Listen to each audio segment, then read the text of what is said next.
स्नेही मित्रों, शुद्ध साहित्यिक रचनाओं के चैनल मर्मज्ञा नेट से जुड़ने पर मैं ब्रजेंद्र नाथ आपका अभिनंदन करता हूं। मैंने अपने पिछले वीडियो में आपसे चर्चा की थी कि समय समय पर अपनी आवाज़ में आपको अपनी लिखी कहानियों को चैनल के माध्यम से न्यू कहानी टाइम में सुनाया करूंगा।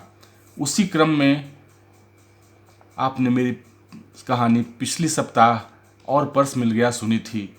आपने मेरी उस कहानी को बेइंतहा प्यार दिया है, इसके लिए आपका हार्दिक आभार व्यक्त करता हूँ। आज अपनी लिखी कहानी मुस्कान को घिरने दो लेकर मैं आया हूँ। यह कहानी अमेजन किंडल पर प्रकाशित 3 रोमांटिक कहानियों के संग्रह आई लव योर लाइज की दूसरी कहानी है। आप इसी पुस्तक का कवर पेज की तस्वीर देख रहे हैं। यह कहानी 7 मिनट के 3 भागों में प्रकाशित हो रही है। तीनों भाग अवश्य सुने। आज पहला भाग मेरी आवाज़ में आप सुनेंगे। आप मेरे इस चैनल को अगर सब्सक्राइब नहीं किए हैं तो सब्सक्राइब कर लें, क्योंकि सब्सक्रिप्शन बिल्कुल मुफ्त है। तो आप सुने मेरी कहानी मुस्कान को घिरने दो। मुस्कान को घिरने दो। मैं यहाँ नया नया आया हुआ लग सकता हूँ, लेकिन शहर नया नहीं है। शहर के बीचों बीच सड़क गुजरती हुई शहर को विभाजित करती है खंडों में।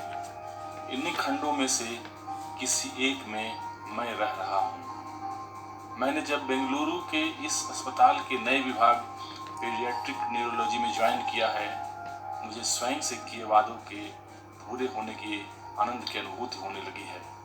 आज तो सचमुच मैं उसे पूरे होने के बिल्कुल करीब पहुंच गया हूं। मैंने जैसे ही अपनी कार मुख्य मार्ग से अस्पताल की ओर मोड़नी चाहिए कि एक पेरम्बुलेटर को पकड़े हुए वह दूसरी तरफ की फुटपाथ पर चलती हुई दिखी थी। मैंने कार मुख्य सड़क से हटाकर साइड वाली लेन में खड़ी की, बाहर निकलकर सड़क पर आ गया। सड़क की दूसरी ओर के फुटपाथ तक पहुंचने के लिए 3 लेन इस तरफ का और 3 लेन डिवाइडर के दूसरी तरफ का पार करना आवश्यक था। दूरी के अतिरिक्त तेज रफ्तार दौड़ती कारों और ट्रकों की अंतहीन पंक्तियां थी।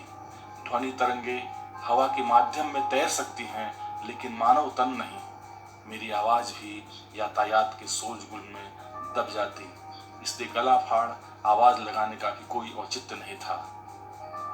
मेरे पास दौड़कर कुछ दूरी पर स्थित फुटब्रिज को पार करने के अतिरिक्त कोई विकल्प नहीं था। मैं दौड़ पड़ा।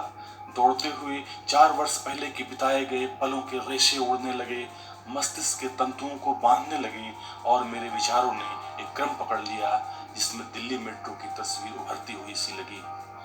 कितनी कहानियां मेट्रो में जन्म लेती रहती हैं और पटरियों के ऊपर तीव्र गति से दौड़ती मेट्रो के साथ गति कायम नहीं रखने के कारण कुछ समय बिताकर दम तोड़ देती है। उस दिन भी एक ऐसी ही कहानी जन्म ले रही थी।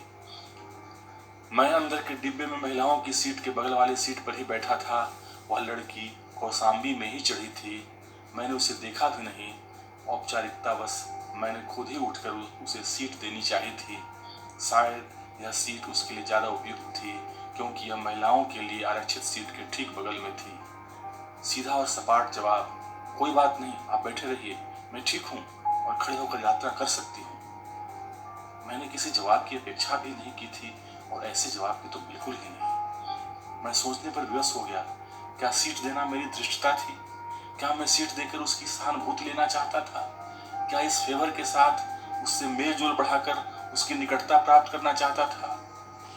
परंतु मैंने तो देखा भी नहीं था उसे आंख भर कि उसकी तरफ किसी आकर्षण से बंधा हुआ उसे यह सीट ऑफर करके उसकी आंखों में अपनी इज्जत थोड़ी बढ़ा लेना चाहता था। मेरी नज़र उसकी तरफ तब उठी जब मैंने उसका सपाट रूखा जवाब सुना। मैं राजीव चौक स्टेशन पर उतरा ही था कि देखा कि वह भी वहीं उतरी। उसे मैंने सिर्फ अपने करीब से जाते देखा और एक सनसनाती सुगंध का झोंका मेरे बदन से लिपटते हुए कहीं तनमन को सहला गया। शायद यह उसके बदन से आती किसी तीखे गंध वाली डियो के ब्रांड की रही होगी। इसे मैंने उसके ट्रेन में चढ़ने के समय महसूस नहीं किया था। उसके सीधे सपाट जवाब ने विचारों का जो तूफान मेरे अंदर उठा दिया था, उसी में मैं तिनके की तरह उड़ रहा था। आज भी मैं वैशाली स्टेशन से चढ़ा था। यह स्टार्टिंग पॉइंट होने के कारण मुझे सीट मिल जाया करती थी। मैं जिस डिब्बे में था वह लड़की भी उसी डिब्बे में चढ़ी।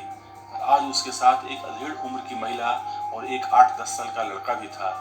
मैं आज भी महिलाओं के लिए आरक्षित सीट के बगल वाले सीट पर ही बैठा था।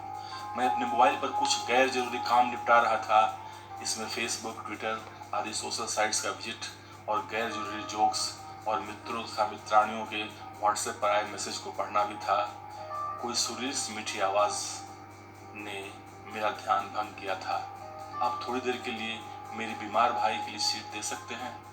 मैंने नजरें उठाई, देखा यह तो वही लड़की है जिसने उस दिन मेरे सीट ऑफर किए जाने पर बड़ी रुखाई से जवाब दिया था। आप तो खड़े खड़े यात्रा कर सकती हैं। मेरे लहजे में थोड़ा कटाक्ष भी था, थोड़ा प्रश्नवाचक जवाब भी।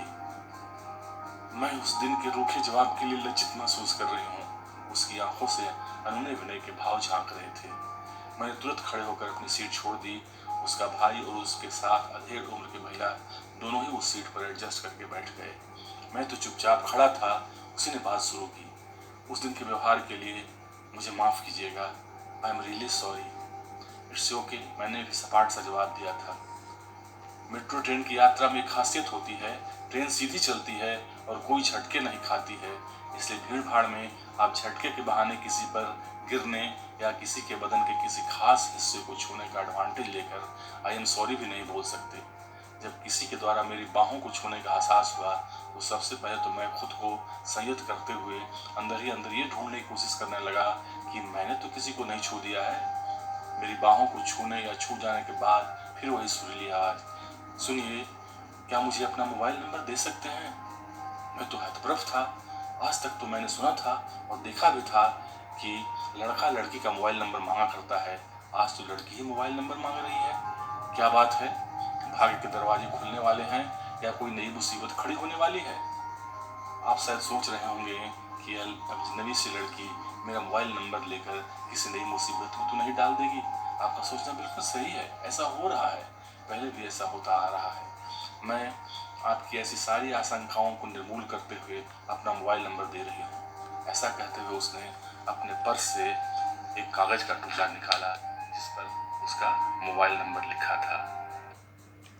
मित्रों, मेरी यह कहानी मुस्कान को घिरने दो का भाग 1 आपने सुना। आपको अवश्य अच्छा लगा होगा। इसके बाकी 2 भाग मैं एक दिन बाद सुनाया करूँगा। आपको मैं अमेजन किंडल में प्रकाशित कहानी संग्रह आई लव योर लाइज का लिंक विवरण में नीचे दे रहा हूँ। आप डाउनलोड कर पढ़ सकते हैं। आपने अगर मेरा चैनल सब्सक्राइब कर लिया है तो इसे आप अपने मित्रों के साथ साझा करें और उन्हें भी सब्सक्राइब करने के लिए प्रेरित करें।